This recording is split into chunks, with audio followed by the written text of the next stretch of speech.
जय बोलो देवादिदेव 1008 श्री भगवान महावीर स्वामी की जय जय जय। अहिंसा परमो धर्म की जय जय जय। परम पूज आचार्य गुरुवर श्री विद्यासागर जी महाराज की जय जय जय। परम पूज्य प्रमाणिक संत महामना मुनिराज प्रमाण सागर जी महाराज की। परम पूज्य विराट सागर जी महाराज की। चूलगिरी भवन गजा सिद्ध क्षेत्र की। विगत दिनों अकार आदि के क्रम से मैंने बात प्रारंभ की। आज से औ तक पूरी बात हो गई। बात औचित्य की थी। आज मैं सोच रहा हूँ कि उसके आगे आज जिंदगी के ककहरे की शुरुआत कर दी जाए। और उस ककहरे के क्रम में आज सबसे महत्वपूर्ण शब्द मेरे मानस में उभर रहा है, वह है कृतज्ञता। कृतज्ञता, ग्रेटिट्यूड। भारतीय संस्कृति में कृतज्ञता को एक बहुत बड़ा गुण और कृतज्ञता को एक बहुत बड़ा पाप निरूपित किया गया है। हमारे शास्त्रों में इतना तक लिखा गया है कि और सब पापों का प्रायश्चित तो फिर भी संभव है, पर अभागे कृतज्ञ का कभी उद्धार नहीं होगा। इस बात का प्रमाण है कि हमारे यहाँ कृतज्ञता को कितनी निम्न दृष्टि से देखने की परिपाटी रही है। कृतज्ञ का होने का मतलब है अपने प्रति सामने वाले के द्वारा किए गए उपकारों को कभी विस्मृत न करना, उपकारी के प्रति सदैव विनम्र भाव से ऋणीपने का भाव रखे रखना, बनाए रखना, ये गुण है। और दूसरों के एहसान को भूल जाना, एहसान फरामोश होना अकृतज्ञता के या कृतज्ञता के लक्षण है। हम अपने भीतर देखें कि मेरे अंदर कृतज्ञता के गुण है या नहीं। जब मनुष्य के भीतर कृतज्ञता का भाव आता है तो अहोभाव आता है, लेकिन जब अहम भाव बढ़ता है तो वो कृतज्ञ बन जाता है। अहोभाव हमारे शांति का आधार है और अहोभाव हमारी शांति का आधार है, तो अहम भाव हमारी अशांति और दुखों का मूल। ये रोज का अनुभव आता है। संत कहते अपने जीवन को प्रसन्न बनाए रखना चाहते हो, सुखी बनाए रखना चाहते हो, शांत बनाए रखना चाहते हो, सहज रहना चाहते हो, तो कृतज्ञ बनो। किसके प्रति कृतज्ञ बने? हमारे यहाँ तो कहा गया जिसने भी तुम्हारे प्रति थोड़ा सा भी उपकार किया उसके प्रति कृतज्ञ बनो। हम किसके किसके प्रति कृतज्ञ हैं? लोग बड़े कंजूस हैं, लोगों का चिंतन अनुदार है, लेना जानते देना नहीं जानते। आज मैं 4 के प्रति कृतज्ञता की बात आप सबसे कह रहा हूं। सबसे पहली बात, प्रकृति के प्रति कृतज्ञ रहे। अपने मन को अहोभाव से भरना चाहते हैं, प्रकृति के प्रति कृतज्ञता। और इसकी शुरुआत सुबह उठने से होनी चाहिए। हम सुबह उठते हैं, आँख खोलते हैं, मन में प्रसन्नता की अनुभूति होती है? बोलो। सुबह उठे, आँख खोले, जीवन का एक नया दिन देखा, किसने तुम्हें यह दिन दिखाया? बोलो, किसने दिलाया? किसने? प्रकृति ने तुम्हें जीवन का एक नया दिन दिया। अगर कहीं रात में ही तुम्हारी टिकट कट गई होती तो कितना बड़ा उपकार है प्रकृति का तुम पर, जिसने तुम्हें जीवन के लिए एक नया दिन उपहार के रूप में दिया है।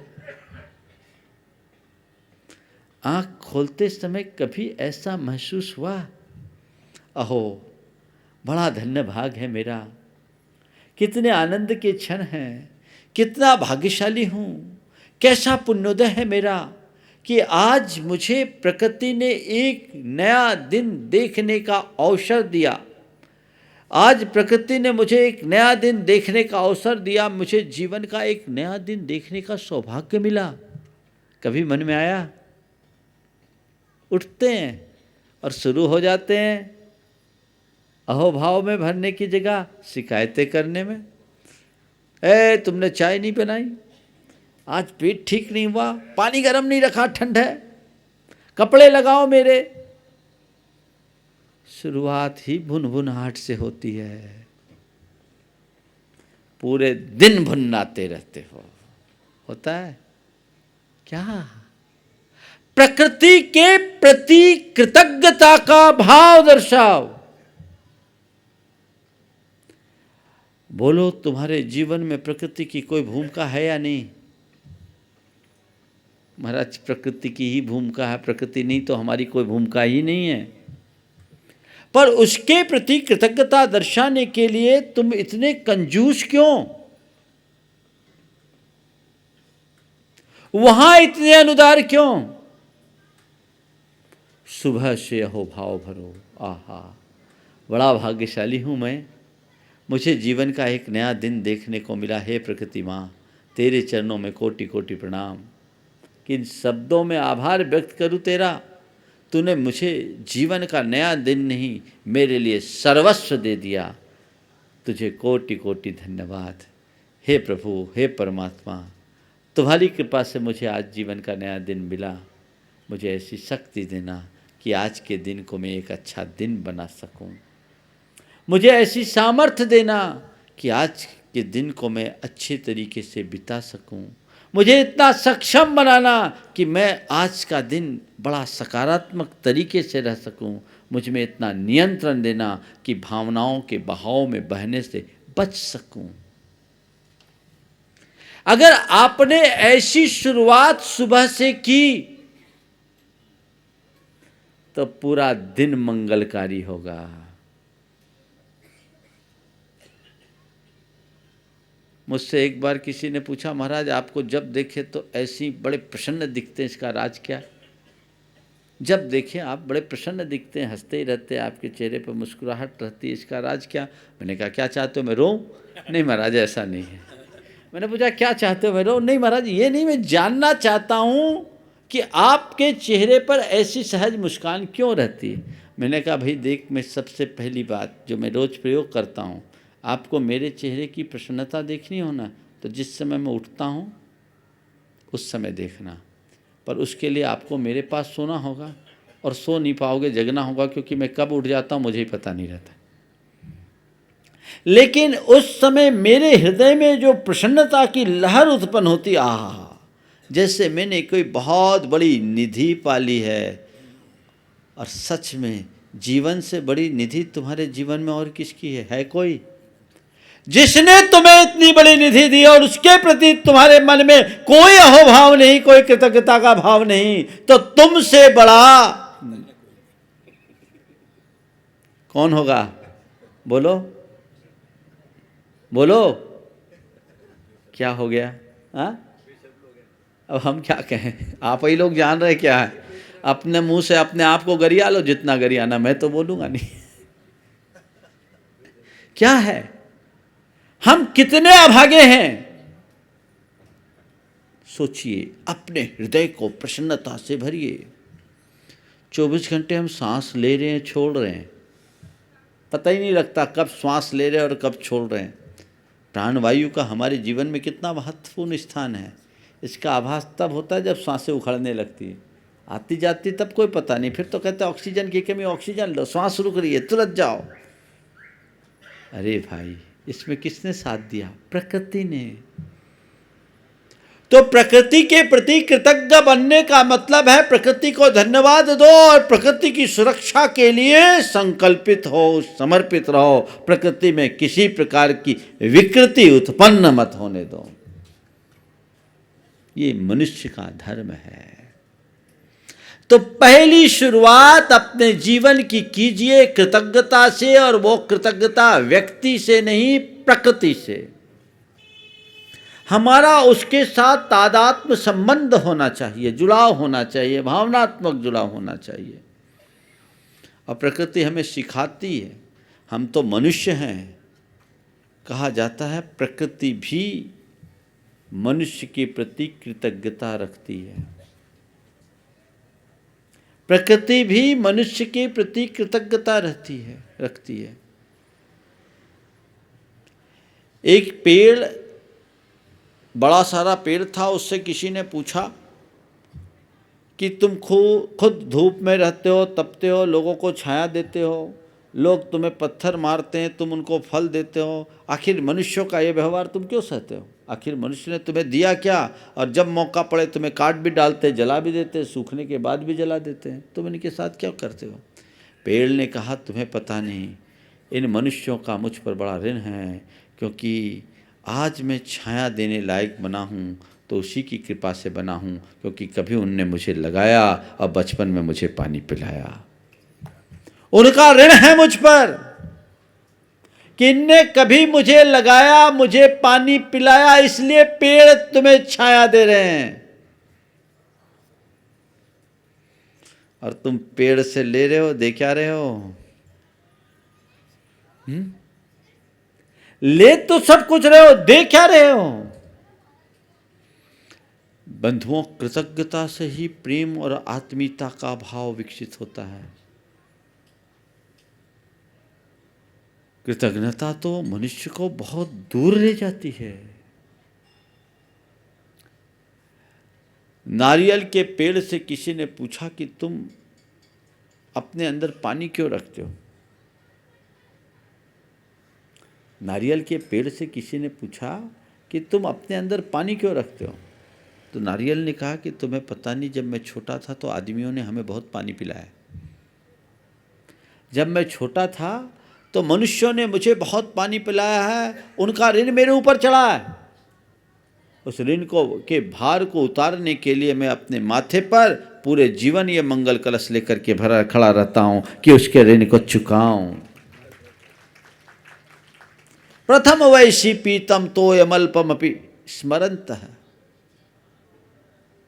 शिरस निरत भारा नारिकेला नरानाम उदत ममृत तुल्यम दद्दु राजीवनांतम नहि कृतम उपकारम साधवो विस्मरन्ति। कि जब मैं छोटा था तो वो उनने मुझे पानी पिलाया। मैं सारी जिंदगी मनुष्य को पानी पिलाने के लिए उत्कंठित हूँ। पेड़ तुम्हें छाया देते, पेड़ तुम्हें फल देते, पेड़ तुम्हें पानी पिलाते, सब कुछ तुम्हें प्रकृति देती है। तुम प्रकृति का अंधाधुंध दोहन कर रहे हो, लेकिन प्रकृति को दे क्या रहे हो? परिणाम भयावह होने वाला है। प्रकृति का साथ नहीं दोगे तो विकृति उत्पन्न होगी, और विकृति जैसे जैसे फैलेगी पूरा वातावरण विषाक्त होगा, और उसका सबसे पहला शिकार मनुष्य होगा। और एक बात और जानने की, इस धरती पर जितनी भी विकृतियां वो सब मनुष्यकृत है।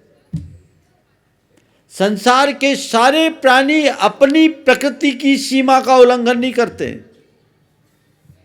लेकिन मनुष्य की अब कोई प्रकृति नहीं बची। मन में भाव जगाइए, मुझे प्रकृति के प्रति कृतज्ञ बनना है, और कल से ही इसकी शुरुआत कीजिए। प्रातःकाल उठते से ही ये भाव शुरू कीजिए, प्रकृति को, परमात्मा को, प्रभु को धन्यवाद और उनके प्रति कृतज्ञता के ज्ञापन के साथ आज के दिन को मैं अच्छा दिन बनाऊंगा और अच्छे से रहूंगा, अपनी प्रसन्नता को टिकाए हुए रखूंगा। उन तमाम बातों और परिस्थितियों से अपने आप को अप्रभावित रखूंगा जो मेरे मन की सहजता को खंडित करती हो। ये भाव अपने हृदय में भर लोगे तो पूरे दिन मस्ती से जी पाओगे। तो पहली बात, प्रकृति के प्रति कृतज्ञता का भाव। दूसरी तरफ कृतज्ञता सबके साथ हो, लेकिन किनके साथ मस्ट है वो बात कर रहा हूं। माता पिता के प्रति कृतज्ञता।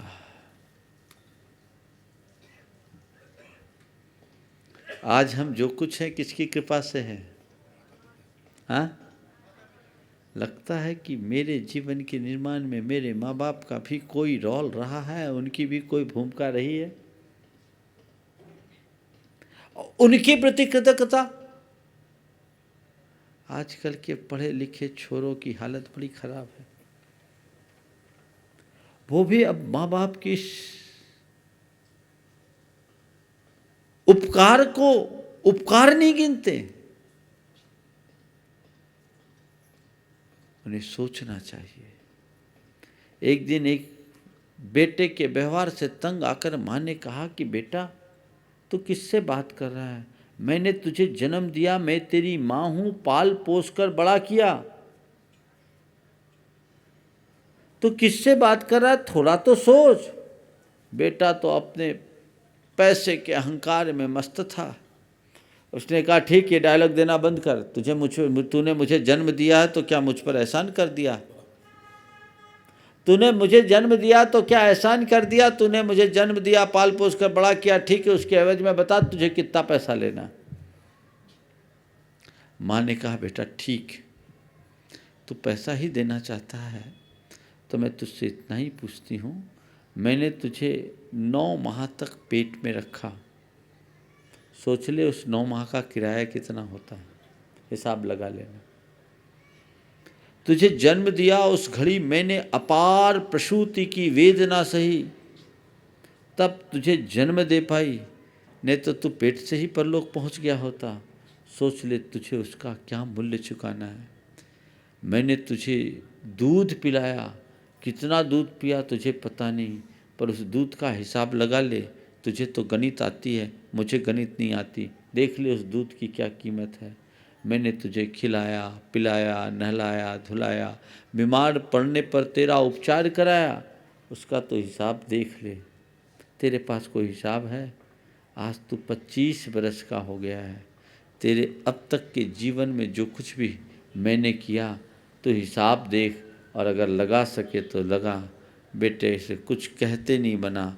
माँ ने कहा बेटा, माँ की ममता को पैसे से तौलने की कोशिश मत करना, वो अमूल्य है, इसे समझने की कोशिश कर। काश लोग इसका आकलन करें।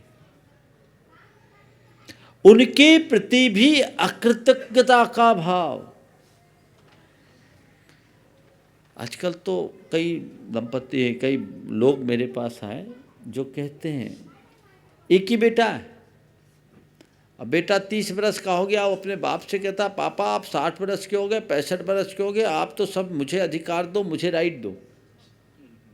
ऐसे लोग। एक सज्जन आए जो बड़े उद्योगपति हैं, उनके बेटे ने कहा पापा आप 70 साल के हो गए, अब आप सब छोड़ो, डायरेक्टरशिप मुझे दो, मैं कंपनी चलाऊंगा, आपसे चलता नहीं है। उसके पिताजी ने मुझसे पूछा हाँ महाराज क्या करें? हम बोले विजयपत सिंघानिया को याद करो और कुछ मत करो। हाथ कट जाएंगे, ऐसे नालायकों को देने की जरूरत ही नहीं है।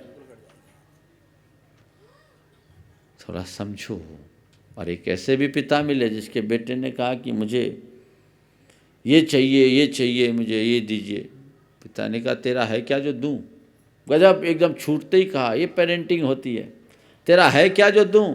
मेरे पास जो मेरी संपत्ति मेरे पिताजी ने दिया, उसके बाद मैंने अपने मेहनत से कमाई, और तू जो बोल रहा है जिस संपत्ति में तेरी कमाई की एक भी पाई नहीं है, जो कुछ भी हमारा कमाया हुआ है, तेरा शरीर भी है ना, हम दोनों की कृपा का फल है, तेरा कुछ नहीं है, तू ज़्यादा अपनी बात नहीं कर सकता, तुझे चाहिए तो बहुत कुछ है, तो तुझे हमने जन्म दे करके पाल पोस करके खड़ा किया है, तेरे काम की शुरुआत के लिए कुछ हम दे सकते हैं, इससे ज़्यादा तुझे राइट नहीं है। हम संपत्ति को मिटाने के लिए किसी को नहीं दे सकते, संपत्ति का सदुपयोग करो तो तेरे लिए सब कुछ है। मेरे घर में रहना है तो मेरे हिसाब से रहना होगा, अन्यथा तुम्हारे पास कोई जगह नहीं।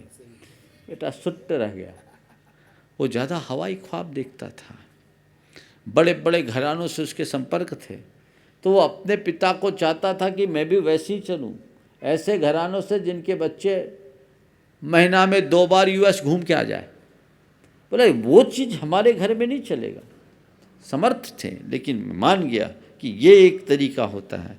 बंधुओं, कृतज्ञता का भाव होना चाहिए और कृतज्ञता के भाव से ही हम अपने जीवन को व्यवस्थित कर सकते हैं। तो माता पिता के प्रति कृतज्ञता का भाव, यद्यपि माँ बाप के प्रति किए गए उपकारों को हम कभी चुका ही नहीं सकते। कहा गया है कि इस धरती के समस्त रजकण और समुद्र के सारे जलकण को एकत्रित कर देने पर भी माँ बाप के उपकारों को पूरा नहीं किया जा सकता। हम क्या कर सकते हैं? केवल शब्दों के 2 बहुमान के शब्द। माँ बाप और चाहते क्या है? माँ बाप संतान को हमेशा देते हैं, चाहते कुछ नहीं। चाहते केवल इतनी हैं कि संतान कम से कम बहुमान तो दे, लेकिन जब वे अपनों की ही उपेक्षा के शिकार होते हैं तो उनके हृदय में घोर आघात पहुंचता है। औरों के द्वारा किया गया आघात केवल आघात होता है, पर अपनों से पहुंचाया जाने वाला आघात आघात नहीं, संवेदनाओं का आघात होता है। सब आघातों को सहा जा सकता है, संवेदना का आघात असह्य हो जाता है। ये बड़ा नीच कर्म है। एक विचारक ने लिखा कि जो लोग अपने उपकारियों के उपकार को नहीं मानते, उनकी दशा उस सूअर की भांति है जो पेड़ से गिरे हुए फलों को तो खा रहे हैं, पर कभी ऊपर सिर उठाकर देखने की कोशिश नहीं करते कि ये फल आ कहाँ से रहे हैं। बहुत गहरी बात है। आ कहाँ से रहे? हमने अपने जीवन में जो कुछ भी पाया वो किसके कारण? तो माता पिता के प्रति कृतज्ञता का भाव। हमारे यहाँ कहा गया कि माता पिता के उपकारों का ऋण नहीं चुकाया जा सकता, पर अगर तुम चाहो तो माँ बाप के ऋण से भी उऋण हो सकते हैं। क्या करो? माता पिता को अपनी सेवा से प्रसन्न रखकर, पहला काम, हमेशा माँ बाप का चरण स्पर्श करो। दिन की शुरुआत करो तो उनके चरणों में शीश रख करके करो कि आप आशीर्वाद दो, ताकि आज का दिन हम अच्छा दिन बिता सके। अपनी सेवा से उन्हें प्रसन्न रखो, ये तुम्हारा कर्तव्य है। और तुम करोगे तभी तुम्हारे बच्चे करेंगे, तुम ही नहीं करोगे तो बच्चे क्या करेंगे? अपनी सेवा से उन्हें प्रसन्न रखकर। दूसरा, जीवन की सारी उपलब्धियां उनके चरणों में अर्पित करके। कुछ भी उपलब्धि करो, कोई भी अचीवमेंट हो, पिताजी ये आपकी कृपा से मिला, माँ ये आपकी कृपा से मिला है, ये आपका उपकार है, ये आपकी कृपा है, ये आपका आशीर्वाद है। जाकर के माँ बाप को बोलो, देखो आपके आशीर्वाद से ये मिला। लेकिन आजकल के माँ बाप की हालत ये है कि बच्चे कुछ करते हैं तो उनको औरों से खबर मिलती कि हमारे बच्चे को ये मिला। बच्चा खुद नहीं बोलता, घूम करके बात आती। माँ बाप से भी बच्चों की दूरियां हैं। ये नहीं, पहला काम, मुझे कुछ भी उपलब्धि है, मेरा है क्या? जो उनका है वो मेरा है, चूंकि मैं उनका हूं तो पहली खबर उनको। तीसरा, अपने आचरण और क्रिया से उनका नाम ऊंचा करके ऐसा पवित्र आचरण रखो और ऐसी क्रिया करो, ऐसा काम करो कि लोग कहे ये किसका बेटा है। कुल को रोशन करो, कुल को कलंकित करने का काम कभी मत करो। और चौथी बात है, उनके आध्यात्मिक उन्नति में सहायक बनकर।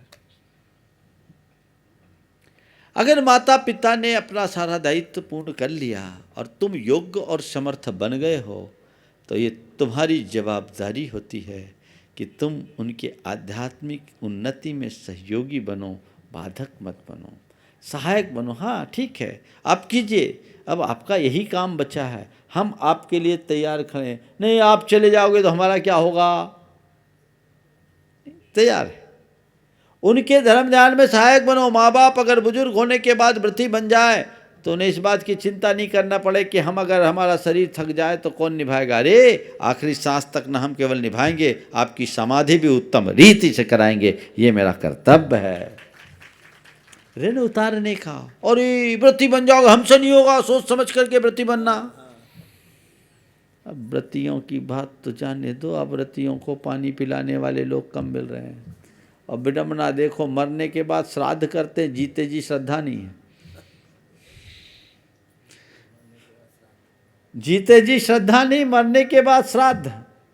संत कहते हैं जीते जी श्रद्धा रखो, मरने के बाद श्राद्ध की कोई जरूरत नहीं पड़ेगी। कोशिश कीजिए माता पिता के प्रति कृतज्ञता का भाव, कृतज्ञ मत बनिए, उनके उपकारों को याद करो। हमारा रोम रोम उनके उपकारों से दबा हुआ है, इसे स्मरण में लाना चाहिए। लेकिन आजकल के लोगों की सोच बड़ी अलग है। एक परिवार में एक बहू थी जिनकी सास ससुर से नहीं बनती थी, तो उसके पति ने आकर के मुझसे कहा, महाराज आप थोड़ा समझा दो। मैंने ऐसी बात किया तो आजकल की पढ़ी लिखी युवतियों की कहानी बिल्कुल अलग। उसने कहा मैं उनको क्यों एडजस्ट करूं। मैंने कहा उनका तुम पर उपकार है। बोले इन पर उपकार होगा, मुझ पर क्या उपकार है। इन पर उपकार होगा, इन पर नहीं, इस पर उपकार होगा, मुझ पर क्या उपकार। अब तो वो गया काम। इस पर उपकार होगा, मुझ पर क्या उपकार है। हम बोले कुछ नहीं है तो तुम्हें 25 साल का एक बेटा तो दिया, और कुछ नहीं किया तो कम से कम 25 बरस का एक बेटा, वो डॉक्टर था। मैंने कहा और कुछ नहीं तो 25 बरस का एक डॉक्टर बेटा तो दिया। जानते उसने क्या कहा, अगर ये नहीं देती तो क्या मैं कुंवारी रह जाती। ये देखकर मुझ पर क्या एहसान किया। ये नहीं देती तो क्या मैं कुंवारी रह जाती। क्या मानसिकता है। जब व्यक्ति का स्थान वस्तु ले लेती है तो यही स्थिति होती, वहां केवल गिव एंड टेक की बात होती है, भावनाओं का वहां कोई मूल्य नहीं रहता है। और यही मनुष्य के जीवन की नीचता का आधार बनता है। हमें ये समझना चाहिए कि हमारा पालनहार, हमारा तारनहार, हमारा जन्मदाता, हमारा जीवनदाता जो है, उसके प्रकृति ने हमें जीवन दिया, माँ बाप ने हमें जन्म दिया, हम उनके प्रति कृतज्ञ न रखें अपने आप को, तो इससे बड़ी विडंबना और क्या होगी।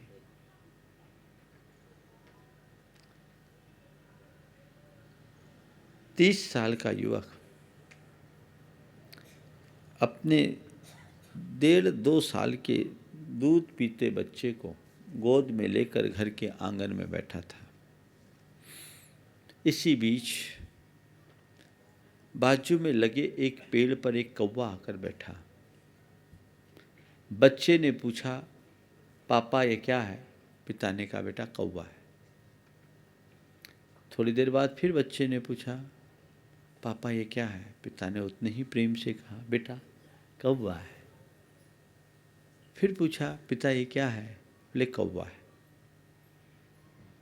पता नहीं पिता को क्या सूझी, वो बही निकाला और बेटा जितनी बार पूछा ये क्या है, प्रेम से बताया कौवा, और उतनी बार बही में तारीख लिख करके कौवा कौवा कौवा कौवा कौवा लिख दिया।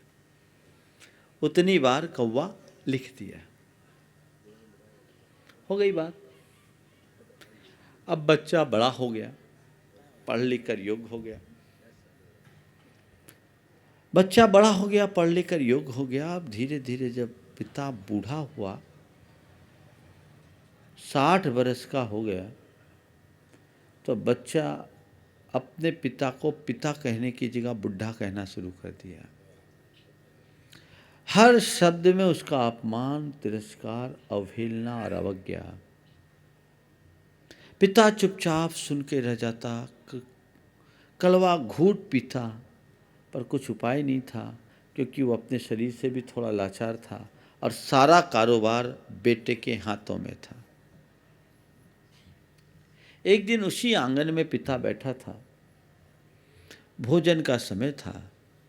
बेटा अपने पिता को कुछ बेअदबी से कह रहा था। अचानक उसी पेड़ पर कौवा आकर बैठा। कौवा जैसे आकर बैठा, पिता ने पूछा, बेटा ये क्या है? सूझता नहीं, अंधा है क्या? कौवा है, कौवा। थोड़ी देर बीती, बेटा ये क्या है? बेटा ये क्या है? कह दिया ना कौवा है, कौवा क्यों दिमाग खाता है?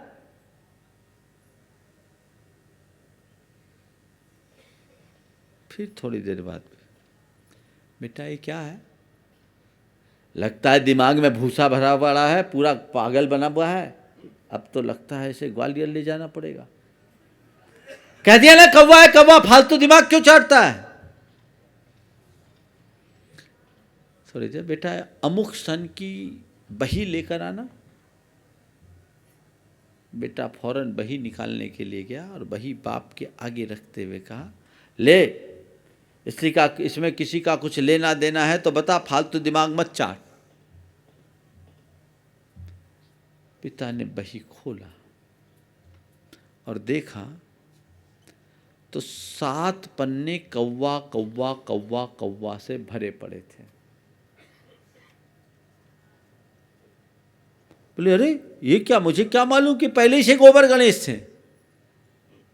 ये कोई हिसाब है? बेटा हिसाब ही दिखा रहा हूं, ये हिसाब है। ये कौन सा हिसाब? बेटा जब तू 2 साल का था ना, तब इतनी बार मैंने कौवा बोल बोल करके तुझे कौवा बोलना सिखाया। जब तू छोटा था तब इतनी बार कौवा कौवा बोल बोल कर तुझे कौवा बोलना सिखाया। मैंने तो तुझसे केवल 3 ही बार पूछा है और तू इतना आग बबूला हो गया। बेटा ये तो मेरे द्वारा सिखाए गए एक शब्द का हिसाब है। आज तक जो कुछ भी तूने सीखा, अगर मैं उसका हिसाब तुझसे मांगूं तो क्या तेरे पास कोई हिसाब है? बेटा निरुत्तर हो गया। काश लोग समझ सके, लोग समझ सके। आजकल तो कई बार देखते लोग, बेटा बाप से हिसाब मांगता है, हिसाब मांगता है। एक बहन जी जिनके पति नहीं, कोई बात हुआ, बेटा काम संभालने लगा, तो चर्चा चर्चा में बेटे ने कहा, मुझे हिसाब दे। माँ से बेटे ने कहा, माँ मुझे हिसाब दे। माँ ने कहा, बेटा तू मुझसे हिसाब मांग रहा है? तू मुझसे हिसाब मांग रहा है? अगर तू मुझसे हिसाब मांगेगा तो मुझे तो फिर इस घर में रहने का ही अधिकार नहीं। तो सोच तो सही, किससे हिसाब मांग रहा है? जिसने तुझे हिसाब जानना सिखाया तो उसी से हिसाब मांगेगा तो तेरे ज़िंदगी का हिसाब क्या होगा? बेटे को तत्क्षण अपनी गलती का एहसास हो गया। उसने कहा, माँ सॉरी, मुझसे गलती हुई। हालांकि सामान्य रूप में बात थी, लेकिन जब लोगों में जागरूकता होती है तो ये चीज़ें समझते, उसे तुरंत समझ में आ गया। माँ के चरणों में गिर पड़ा कि नहीं, मुझसे गलती हुई, मुझे हिसाब नहीं मांगना चाहिए। हालांकि उसका दृष्टिकोण कुछ दूसरा था, ऐसा नहीं था, लेकिन वो बातों में भी ऐसा बोला तो माँ ने उसे उसी समय सही रास्ता दिखा दिया। कृतज्ञता, माँ बाप के प्रति कृतज्ञ रहना। फिर तीसरा है गुरु के प्रति कृतज्ञता। जीवन पर्यंत गुरु के प्रति कृतज्ञ रहो। प्रकृति ने जीवन दिया, माँ बाप ने जन्म दिया, गुरु जीवन की दिशा देते हैं, जीवन के निर्माता होते हैं। उनके बिना जीवन का उत्थान असंभव है। तो जिनने तुम्हें जीवन की राह दी, जिसने तुम्हारे जो जीवन में रोशनी दी, जिनने तुम्हें जीवन को प्रकाश दिया, उनके प्रति कृतज्ञता का मनोभाव होना चाहिए।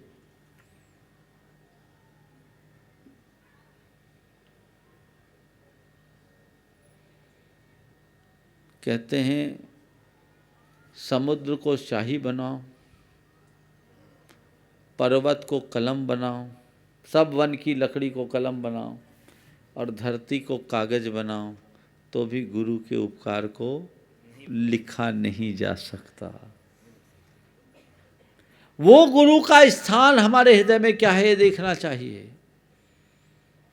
सब ने किसी न किसी को किसी न किसी को गुरु के रूप में, गुरु भाव से स्वीकार किया है।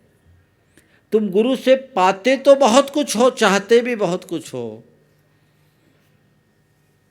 पर तुमने गुरु को अपने हृदय में कौन सा स्थान दिया, ये तुम्हें जांचना और परखना है। तुम्हारे हृदय में गुरु का स्थान कौन सा, कहाँ है स्थान? कायदे से वह सर्वोच्च स्थान होना चाहिए। उनके प्रति कृतज्ञता का भाव होना चाहिए। उनके लिए सब कुछ वारने की भी बात आए तो तैयार रहना चाहिए। ये दृष्टिकोण अगर हमारे अंदर विकसित हो जाए तो हमारा जीवन निहाल हो सकता है। गुरु के प्रति कृतज्ञ रहो, कभी गुरु द्रोह मत करना और अकृतज्ञ मत होना। लेकिन आजकल लोग हैं जो गुरु से भी द्रोह कर देते हैं, वो अपने जीवन का सत्यानाश कर बैठते हैं। यहाँ अपने को बचाना। और चौथी बात, जीव का दाता, जीव का दाता, जिनके माध्यम से, जिनके निमित्त से तुम्हारा रोजी रोजगार जुड़ा है, जिसने जीवन निर्वाह का आधार दिया है,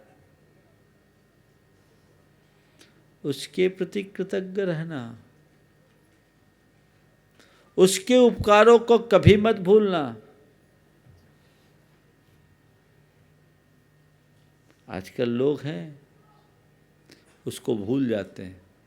एक समय था जब लोग एक दूसरे को सपोर्ट करते थे और जिसने सपोर्ट पाया वो कितना भी आगे बढ़े, सहयोग दाता के प्रति हमेशा कृतज्ञ रहते थे। नहीं भाई, आज मैं कहीं पहुंचा हूं, इनके दम पर पहुंचा हूं। मेरे संपर्क में ऐसे कई लोग हैं जो आज सफलता के शिखर पर पहुंचे हुए हैं और उन्हीं लोगों ने कई ऐसे लोगों से मेरा परिचय कराया। बोले महाराज ये हैं, इनके पिताजी ने हमारे पिताजी को नौकरी दी थी, यहाँ से हमारे कैरियर की शुरुआत की थी, महाराज जी हम पर इनका उपकार है। पर ऐसा सोचने वाले लोग थोड़े हैं, पर जिनकी सोच ऊंची होती है वही ऊंचाई छूते हैं। जिनकी सोच संकीर्ण होती है वो तो दुनिया में ऐसे ही रुलते रहते हैं। सोच ऊंची रखिए, जीवन को आगे बढ़ाने का उपक्रम कीजिए, तब हम अपने जीवन में कुछ कारगर उपलब्धि अर्जित कर सकेंगे। जीव का दाता कोई हो, कृतज्ञ रहिए। अब आपको दुकान की ज़रूरत है, कहीं आए हो, आपको मार्केट में दुकान चाहिए, किसी ने अपनी दुकान दे दी, अब आज उसको ज़रूरत है, हम तो अब खाली नहीं करेंगे, करा लो, तुम्हारे बाप में ताकत हो तो। किसी के मकान में एक बार जब आए तो बहुत निवेदन करके तो आ गए, अब रह गए, सामने वाले को ज़रूरत है, खाली करने की कोई ज़रूरत नहीं होता आजकल ज़्यादातर। औरों की बात तो जाने दो, भगवान को भी नहीं छोड़ते। मंदिरों की संपत्ति में भी ये हाल। हाँ, सारे हिंदुस्तान में मैं तो कई जगह ऐसे जानता हूं कि मंदिर को 30 रुपया देते हैं और दरवाजे पर बैठे दर्जी से 3000 लेते हैं। टेलर को बिठा रखा है दरवाजे पर, उससे 3,000 महीना वसूलते हैं और मंदिर को कितना किराया है? 30 रुपया। ये नीचता है या नहीं? मैं एक ऐसे व्यक्ति को जानता हूं जो एक किसी की दुकान किराए में थी, वो बीमार पड़ गए, उनकी कमर टूट गई, बेड से उठ नहीं पाते थे। उनके बच्चों का जो कारोबार था सब अलग था, सब सेटल था। उनने एक दिन अपने बच्चों को बुलाया और कहा अमुक को बुलाओ, जो मकान मालिक था, दुकान मालिक था, उसको बुलाया। और बुलाने के बाद बच्चों के सामने कहा, आपका हम पर बड़ा उपकार है, आपका हम पर बड़ा उपकार है, और आज हम जो कुछ भी हैं आपके द्वारा दी गई दुकान से ही हैं। उनकी माली हालत बहुत अच्छी थी, सुसंपन्न व्यक्ति थे, लेकिन हम जब आए थे तो अपने कैरियर की शुरुआत उसी दुकान से किए। आज हमारे बच्चे सब फल फूल रहे हैं। उस गद्दी पर मैं ही बैठता था, अब मेरी शरीर की दशा नहीं है कि मैं बैठ पाऊँगा, चूँकि आपने मुझे वो दुकान दिया था, इसलिए चाबी आज आपको मैं सौंपता हूँ और आपका आभार व्यक्त करता हूँ, स्वीकार कीजिए। ये कोडरमा की बात है, कोडरमा के सुशील छाबड़ा वहाँ के अध्यक्ष, उनके पिताजी की बात। एक उदाहरण ये, बच्चों को भी कहा नहीं ये काम हमें नहीं करना, बच्चे ने भी कहा पिताजी बिल्कुल ठीक। एक पिता है जो कहता है कि मेरा ऋण मेरे ऊपर हावी ना हो, यहीं उतरे, बच्चे अपना देखेंगे, और जब जैसे सशक्त है तो ठीक। और एक पिता कहता है हमारा तो चल गया, बच्चों का भी चलना चाहिए। जब तुम्हारे पास वैकल्पिक अवस्था है और सामने वालों को आवश्यकता है, तो तुम्हारा कर्तव्य कहता है कि तुम उसे सहर्ष लौटाओ, अमानत में खयानत मत करो। पर लोग आजकल ऐसे लोगों को बेवकूफ़ समझते हैं। नहीं, दुनिया में तुम चालाक भले बन जाओ, पर ये चालबाजी तुम्हारी आत्मा का तो सत्यानाश कर देगी, इसमें कोई संशय नहीं है। बस इतनी समझ अपने अंतरंग में विकसित हो जाए तो जीवन धन्य हो जाए। तो आज बात मैंने आप सबसे कृतज्ञता की है, वो कृतज्ञता का भाव अपने हृदय में रखो। हर किसी के प्रति कृतज्ञ होना चाहिए। हो नहीं कृतज्ञ कभी मैं, द्रोह न मेरे उरावे, गुण ग्रहण का भाव रहे नित, दृष्टि न दोषों पर जावे। ये उक्ति हमारे हृदय की भावना बननी चाहिए। जीवन में कामयाबी इसी से होगी। तो आज एक ककहरे की नए सिरे से शुरुआत हुई है, और अब कब तक चलेगी मुझे पता नहीं, लेकिन हम कुछ सीखने की कोशिश करें। एक एक शब्द हमारे जीवन के लिए बहुत बड़ा मंत्र बन सकता है, और आज का यही मंत्र है, मुझे कृतज्ञता की सीमा को कभी नहीं लांघना, हमेशा कृतज्ञ बने रहना है। यही मेरा धर्म है, यही मेरा ध्येय है, यही मेरी दृष्टि होनी चाहिए। इस भाव के साथ मंगल भावना पूर्वक मैं समापन करूंगा। पर बंधुओं, आने वाले अगले रविवार को भगवान ऋषभदेव का निर्वाण महामहोत्सव, हम लोग उनके चरणों में अपनी श्रद्धा भक्ति अर्पित करेंगे, और उस दिन महामस्तकाभिषेक का आयोजन है। वो महामस्तकाभिषेक भी क्या है, ये पूजा अर्चा भी क्या है, उनके प्रति हमारे द्वारा व्यक्त की जाने वाली कृतज्ञता ही तो है। भगवान, आपने हमें मार्ग दिया, आपने हमें धर्म दिया, आपने हमें तीर्थ दिया, आपकी कृपा से आज असंख्य वर्ष व्यतीत हो जाने के बाद भी धर्म की परिपाटी चली आ रही है, और हम सबको सच्ची राह मिल रही है।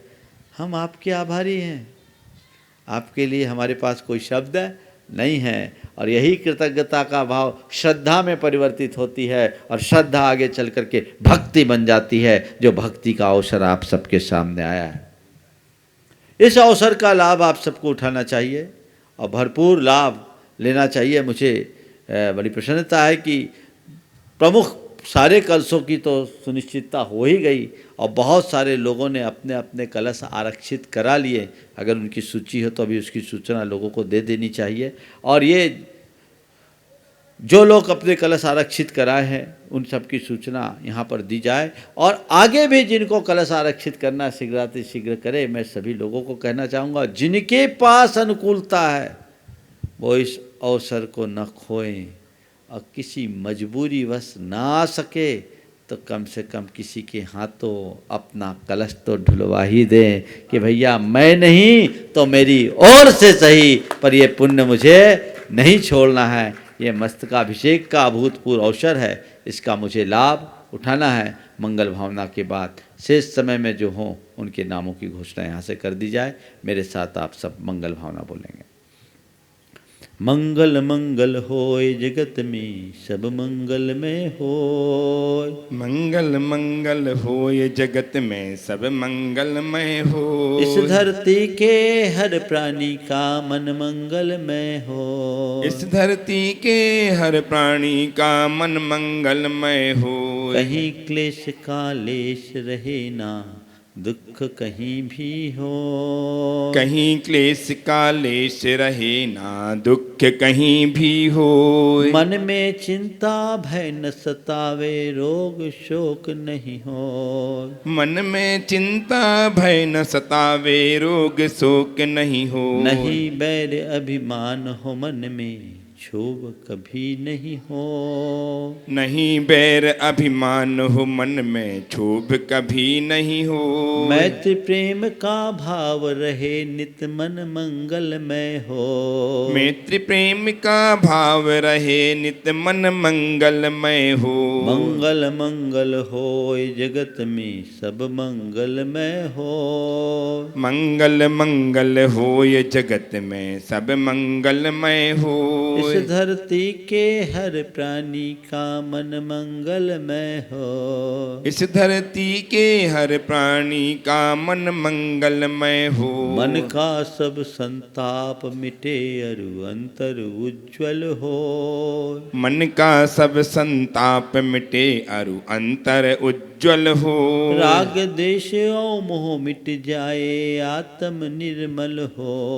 राग द्वेष और मोह मिट जाए आत्म निर्मल हो। प्रभु का मंगल गान करे सब पापों का क्षय हो। प्रभु का मंगल गान करें सब पापों का क्षय हो। इस जग के हर प्राणी का हर दिन मंगलमय हो। इस जग के हर प्राणी का हर दिन मंगलमय हो। मंगल मंगल होय जगत में सब मंगलमय हो। मंगल मंगल होय जगत में सब मंगलमय हो। इस धरती के हर प्राणी का मन मंगलमय हो। इस धरती के हर प्राणी का मन मंगलमय हो।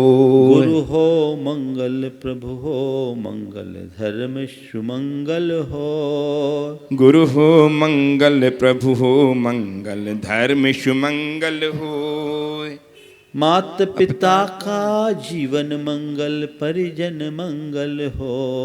मात पिता का जीवन मंगल परिजन मंगल हो। जन का मंगल गण का मंगल मन का मंगल हो। जन का मंगल गण का मंगल मन का मंगल हो।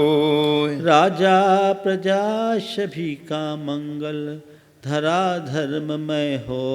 राजा प्रजा सभी का मंगल धरा धर्ममय हो। मंगल मंगल होय जगत में सब मंगलमय हो। मंगल मंगल होय जगत में सब मंगलमय हो। इस धरती के हर प्राणी का मन मंगलमय हो। इस धरती के हर प्राणी का मन मंगलमय हो। मंगलमय हो प्रात हमारा रात सुमंगल हो। मंगलमय हो प्रात हमारा रात सुमंगल हो। जीवन के हर क्षण हर पल की बात सुमंगल हो। जीवन के हर पल हर क्षण की बात सुमंगल हो। घर घर में मंगल छा जाए, जन जन मंगल हो। घर घर में मंगल छा जावे, जन जन मंगल हो।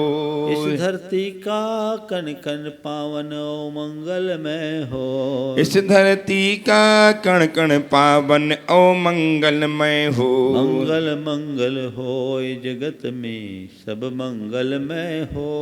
मंगल मंगल हो ये जगत में सब मंगलमय हो। इस धरती के हर प्राणी का मन मंगलमय हो। इस धरती के हर प्राणी का मन मंगलमय हो। सब जग में मंगल बढ़े, टले अमंगल भाव। है प्रमाण की भावना, सब में हो सद्भाव। जय बोलो परम पूज्य आचार्य गुरुवर श्री विद्यासागर जी महाराज।